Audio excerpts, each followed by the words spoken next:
Welcome back to the show, everybody. We got a great one lined up for you today. Crypto apocalypse. I'm telling you right now, there is a lot going on, and it's between some of the biggest players in the social media and digital asset space. There's nothing left to do but roll this beautiful intro. Let's go.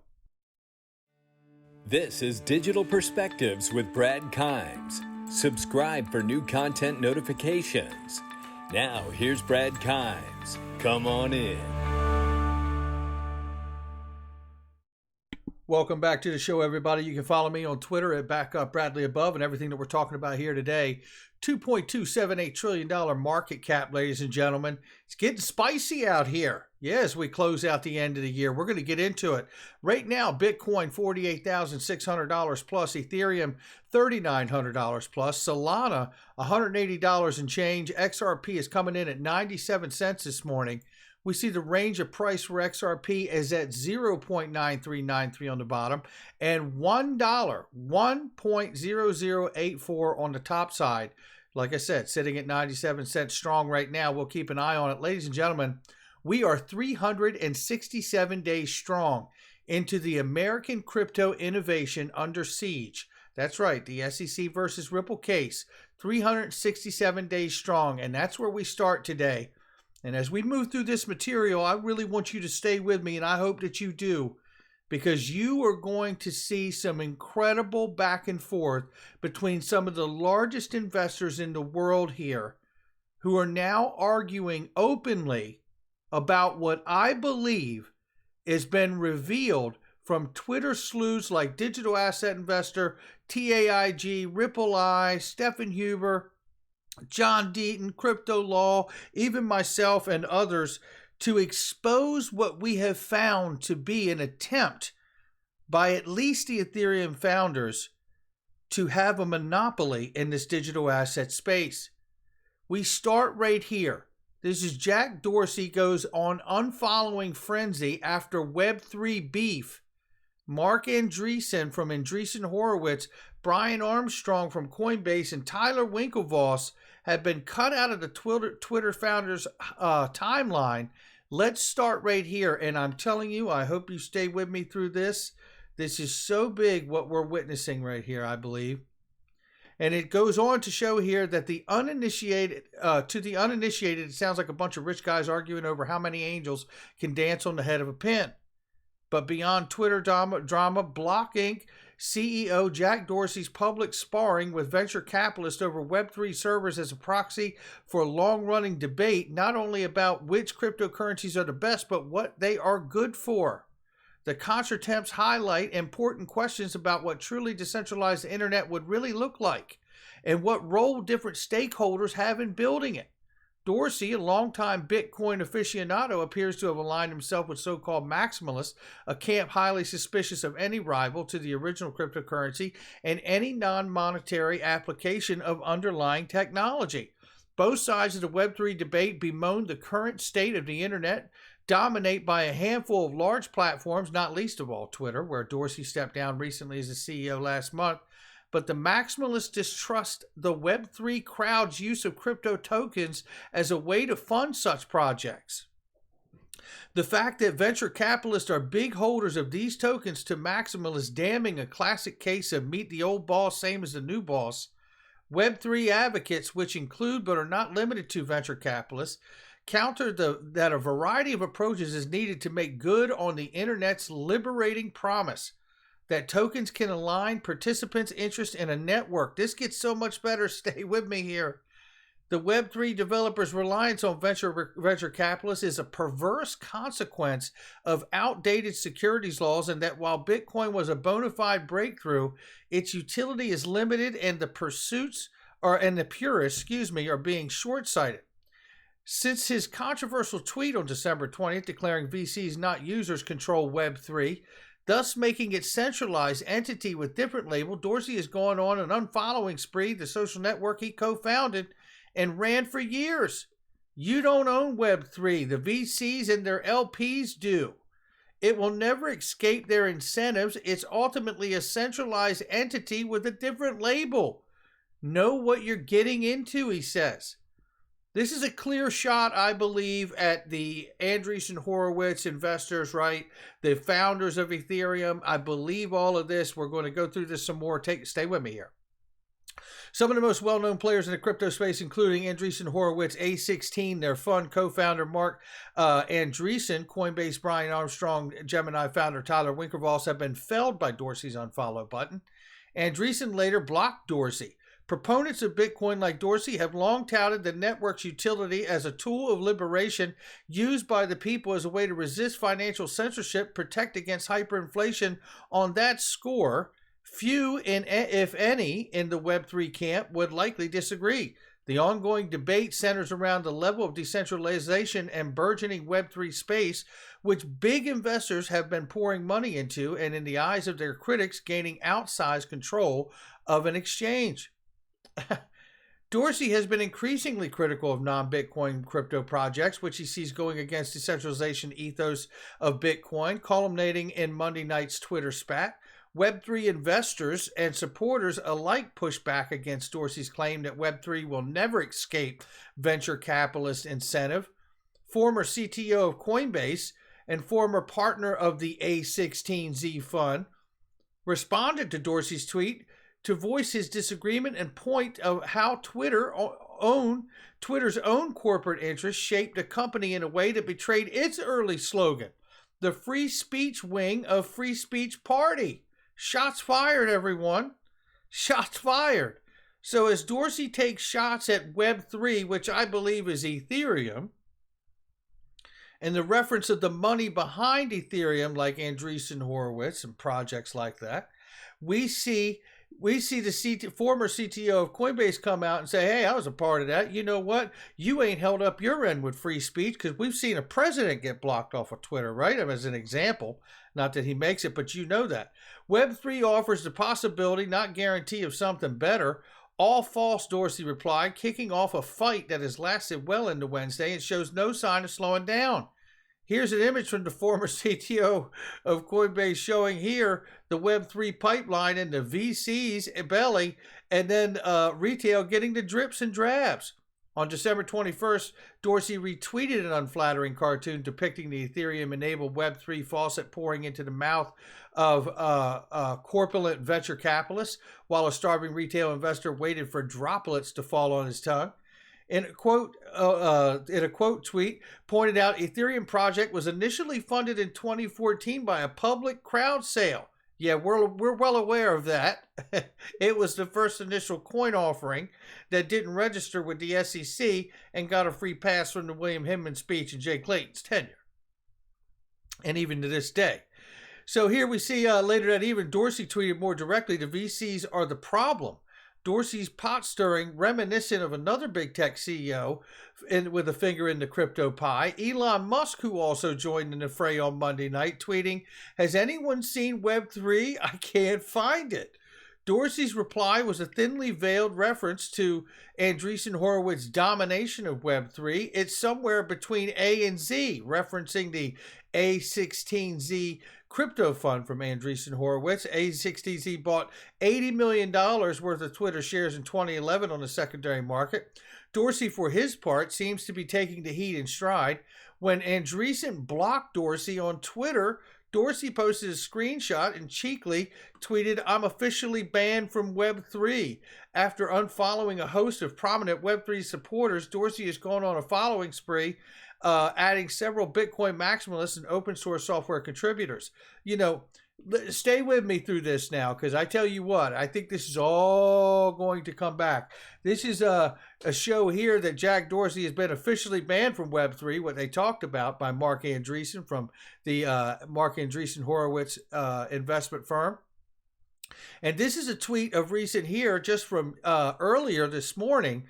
This is from Jack Dorsey here. I'm not anti-ETH. I'm anti-centralized VC-owned single point of failure and corporate-controlled lies.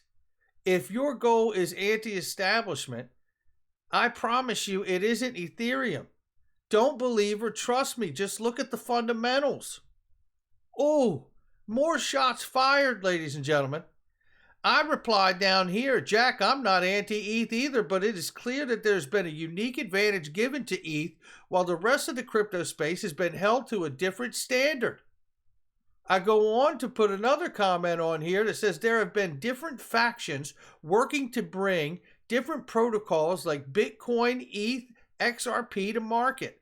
It is clear now more than ever, Twitter sleuths revealed to others like Jack there was a monopoly attempt by ETH founders through regulatory capture within the SEC.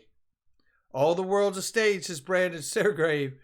And looking right here, no mistake that this banter, this fighting, I truly believe has come from digital asset investor, Ripple I, TAIG, John Deaton, Crypto Law, myself, and many, many others who have dug down to expose and reveal what has happened here.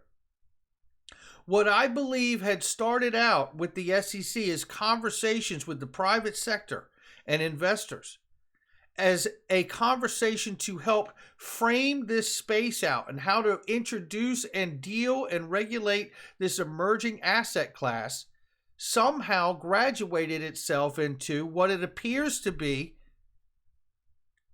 an attempt at a monopoly to control this digital asset space by giving Ethereum a unique advantage. As we know, digital asset investor has pointed this out. I've pointed out, many other people pointed this out. There's only really two people in this world that feel that the SEC has any real clarity and grasp on the digital asset space. You know who it is? It's Gary Gensler and Joseph Lubin. They're the only two people you can really find that feel that there is any real clarity from the SEC on how to regulate this space. And wouldn't you know it, Joseph Lubin benefits from that, doesn't he? And wouldn't you know it, so did Jay Clayton and so did William Hinman. You know, as we look at this, I really do believe what you're seeing here is an open spat that is taking place because these large investors were not probably fully aware of everything until they started seeing it surface through the timeline that has been created through John Deaton's Crypto Law page and all the effort of the Twitter sleuths working together here. And now they're putting the pieces together. And these comments that are being made here are clear in a way pointing to me that that is absolutely the truth. But we got more to come from this.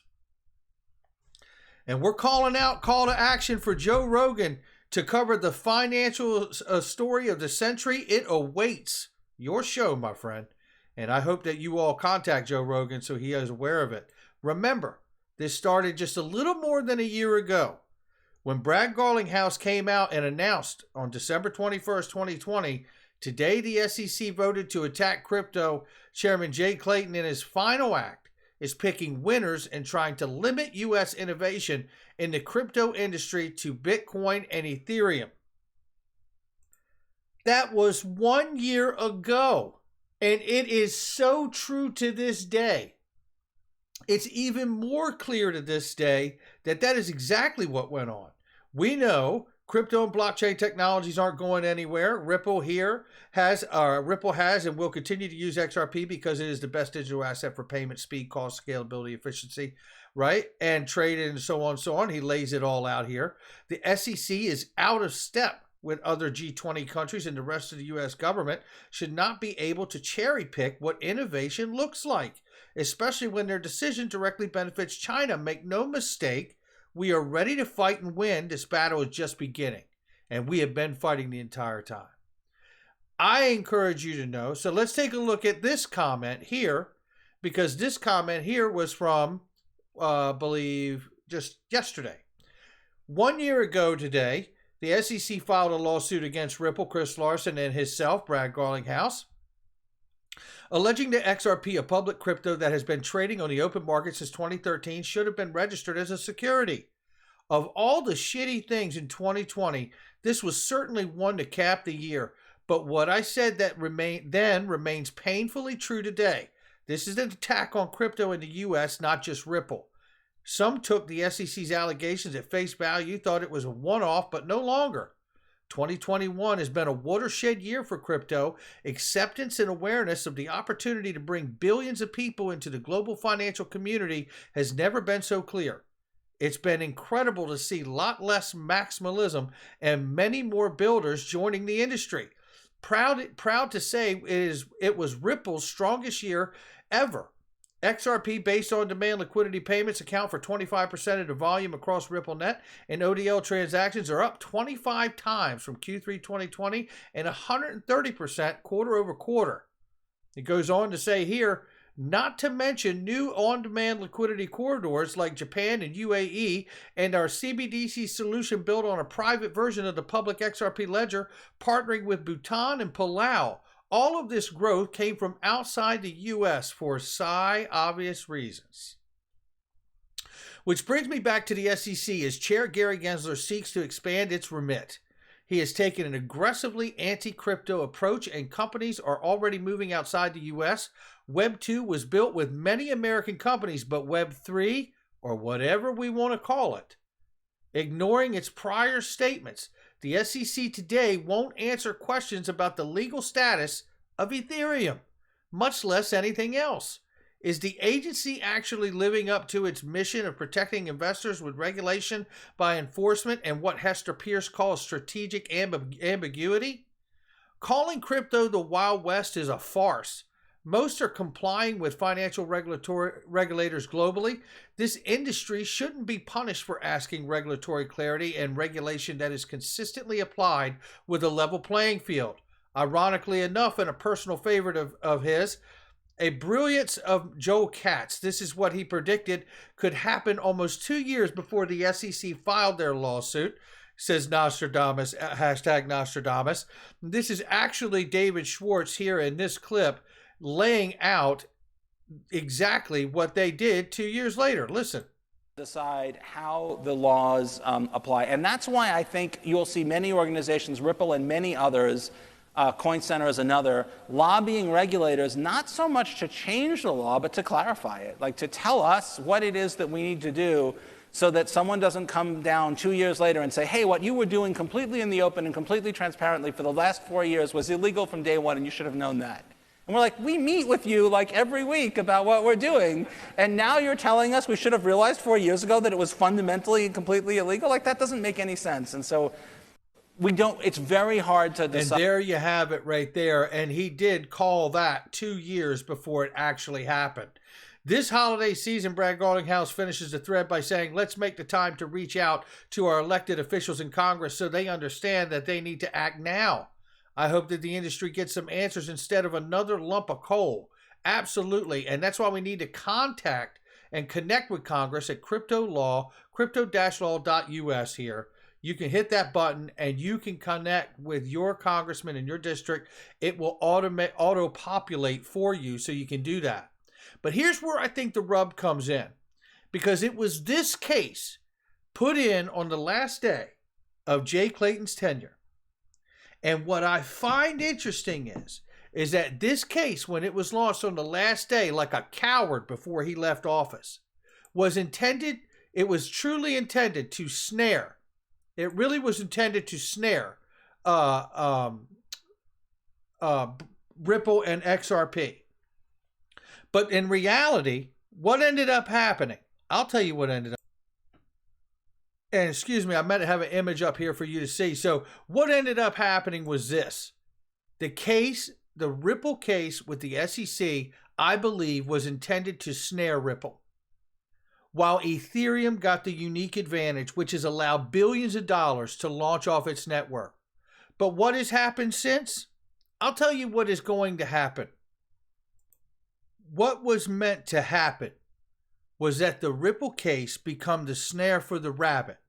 But instead, because Ripple has had to go through the actual legal case process, the judicial process, which is going to be a vetting process and create legal precedent for the asset XRP, will become not a snare for the rabbit, but a catapult for the asset digital XRP. That's what's going to happen here. And that catapult, ladies and gentlemen, is going to make way for the rising phoenix, XRP. Don't believe it. It's still true. All the behind the scenes, all the back channels, all the deals got done, right? Everything that they tried to do to get the advantage for Ethereum is not going to pan out. Because the real deal is, it has been everyone who has worked hard, and digital asset investor has led this charge. But to reveal what has been found now can no longer be tucked under the rug. It can no longer be pushed into the closet. It can no longer be ignored. We are now seeing Jack Dorsey and all the largest people, and Mark Andreseen, all of the largest investors in this space acknowledge what they know has been uncovered. And now the only thing left is to really see this case through. Because what will happen at the end of this is this rising phoenix will be the most compliant and the only compliant and legally defined digital asset on planet Earth. That's going to do it for me. Make sure you hit the like and subscribe, leave a comment below, and share with somebody you know. Contact your congressman. Connect with Congress, cryptolaw.us. Make sure you check it out. I'll catch all of you on the next one.